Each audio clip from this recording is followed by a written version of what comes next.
Hello friends, education અડ્ડા 71 YouTube ચેનલમાં આપ સર્વે મિત્રોનું હાર્દિક સ્વાગત છે। આજે આપણે ઘણા ટાઈમ એક ખૂબ જ મહત્ત્વના સમાચાર લઈને આવ્યા છીએ, જેથી ઘણા બધા જે કોન્સ્ટેબલની એક્ઝામ આપીને જે કાગ ડોળે રિઝલ્ટની રાહ જોતા હતા તેમનો આતુરતાનો અંત આવી ગયો છે અને રિઝલ્ટ આવી ગયું છે। આ રિઝલ્ટ મુજબ જોઈએ તો જે અલગ અલગ કેડરના રિઝલ્ટ મુજબ કટ ઓફ માર્ક નીચે મુજબ છે, જેમાં બિન હથિયારી પોલીસ કોન્સ્ટેબલના કટ ઓફ માર્ક જોઈએ તો જનરલમાં 132 માર્ક મેલ અને 114 માર્ક ફિમેલનું કટ ઓફ રહ્યું છે।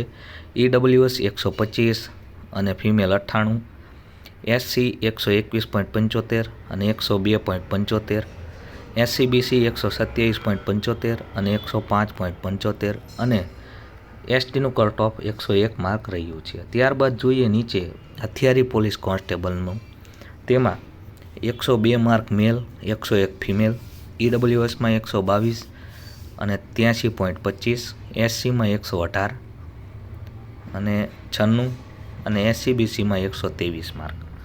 આગળ જોઈએ તો જેલ સિપાહીમાં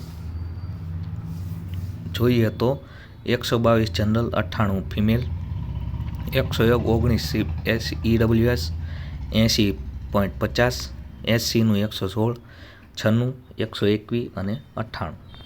હથિયારી પોલીસ કોન્સ્ટેબલમાં પણ તમે મેરિટ અહીં જોઈ શકો છો। ટૂંકમાં જોઈએ તો છેલ્લે જનરલમાં 121 માર્ક લાસ્ટ કટ ઓફ રહ્યું છે, જેને નોકરી મળી ગયેલ છે જનરલમાં, એટલે કે આ કામચલાઉ કટ ઓફ કહી શકાય। નોકરી તો હજુ ન મળે, આની ઉપરથી હજુ વેરિફિકેશન થશે, ત્યારબાદ જોબ નોકરી મળશે।